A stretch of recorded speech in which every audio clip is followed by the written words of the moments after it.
वैसे तो इस वक्त बिहार में छठ का ब्रेक चल रहा है, जो कल सुबह उगते सूर्य को अर्घ देने के साथ खत्म हो जाएगा और एक बार फिर बिहार में चुनावी शोर उठेगा, जिसकी आज कमी दिखाई दी। कल का दिन बहुत बड़ा है क्योंकि कल महागठबंधन अपना घोषणा पत्र जारी करेगा। तेजस्वी यादव की एक तरफा घोषणाओं के बाद इस घोषणा पत्र में बहुत कुछ सस्पेंस अब बचा नहीं है। इससे बड़ी खबर यह है कि जब महागठबंधन को घोषणा पत्र जारी करना है तब राहुल गांधी उस समय मौजूद नहीं होंगे।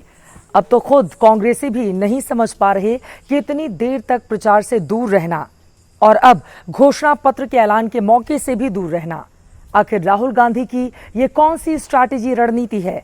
बिहार के चुनाव प्रचार से राहुल गांधी के अब तक एब्सेंट दिखने की पूरी इनसाइड स्टोरी आप इस रिपोर्ट में देखिए।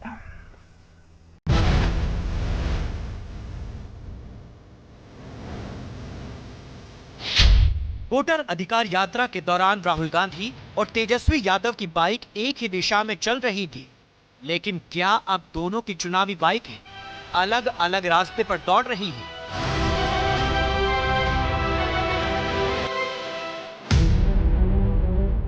ये सवाल इसलिए उठ रहा है क्योंकि बिहार चुनाव प्रचार के मैदान में राहुल गांधी की अब्सेंट पर अब्सेंट लग रही है और तेजस्वी यादव एक एक दिन में 4-4 रैलियां कर रही हैं।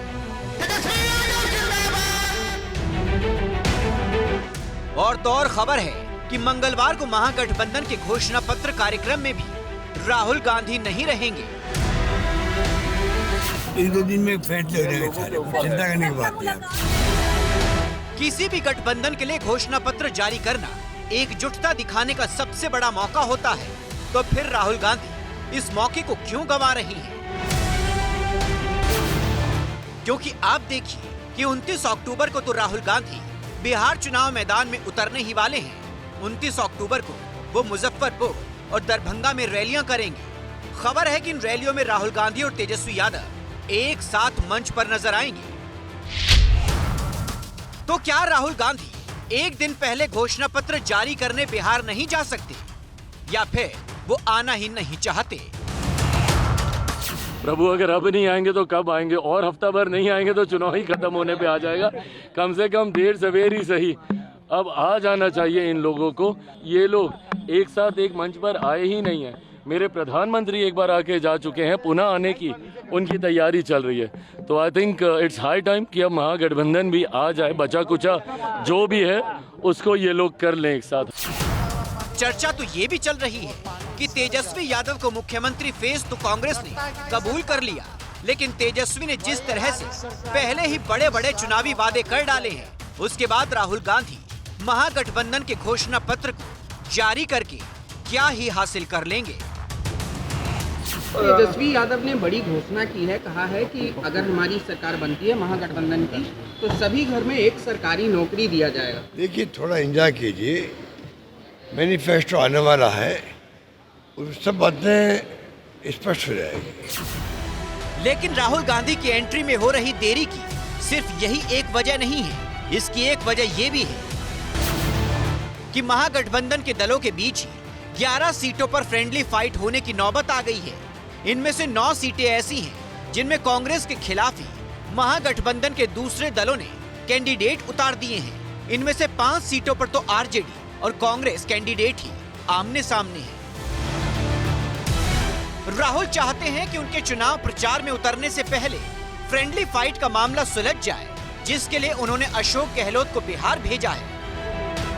तेजस्वी यादव जी और हमारे नेता अपने बातचीत कर रहे हैं और एक दो दिन में फैसले हो जाएंगे सारे, चिंता करने की बात नहीं। अशोक गहलोत खुद कह रहे हैं कि एक तो दिन में फ्रेंडली फाइट का मामला सुलझा लिया जाएगा, और ये भी कह रहे हैं कि टिकट को लेकर कांग्रेसियों का गुस्सा भी उतर जाएगा। यानी कांग्रेस में खुद ही कलह चल रही है, जिसे खत्म करने के बाद ही राहुल गांधी बिहार में एंट्री करेंगे। टिकट नहीं मिलता, स्वाभाविक गुस्सा आ जाता है। हम ऐसे वक्त में सही में रखें, पार्टी का इंटरेस्ट सर्वोपरि रखें। छठ पूजा का जो हमारा महान पर्व है, ये समाप्त हुआ नहीं और दौरे शुरू हुए नहीं। राहुल जी भी आएंगे, प्रियंका जी भी आएंगी, दौरे होंगे शानदार, रेस्पॉन्स शानदार है पब्लिक का। अब राहुल गांधी बिहार चुनाव के मैदान में उतर भी जाए तो भी सवाल उठने तय हैं। बल्कि बीजेपी ने तो सवाल उठाने शुरू भी कर दिए हैं, जो कह रही है कि कांग्रेस तो पूरी तरह से आरजेडी की कृपा पात्र बनकर रह गई है। महागठबंधन में आरजेडी 143 सीटों पर लड़ रही है, तो कांग्रेस उससे आधी से भी कम सिर्फ 69 सीटों पर लड़ रही है। इतना ही नहीं, सिर्फ 15 सीटों पर लड़ने वाली वीआईपी पार्टी के मुकेश सहनी तो उप मुख्यमंत्री फेस बन गए हैं। बीजेपी कह रही है कि राहुल गांधी ने तेजस्वी के सामने सरेंडर कर दिया है। कांग्रेस साथ नहीं है, शायद इसलिए कि कांग्रेस को पता है कि तेजस्वी ये जो घोषणा पे घोषणा किए जा रहे हैं वो सारी सिर्फ और सिर्फ राजनीतिक घोषणाएं हैं। भाई तेजस्वी को बताना पड़ेगा ना कि जो घोषणा कर रहे हैं नौकरी की, इन सब के लिए पैसे कहां से आएंगे, वो 17 लाख करोड़ रुपए कहां से आएंगे। और ये फ्रेंडली फाइट क्या होती है? फ्रेंडली फाइट का मतलब होता है कि आपके उम्मीदवार को हराना। अब देखना होगा कि राहुल गांधी जब चुनाव मैदान में उतरेंगे तो क्या कमाल दिखाएंगे, खुद पर लग रहे आरोपों का कैसे जवाब दे पाएंगे।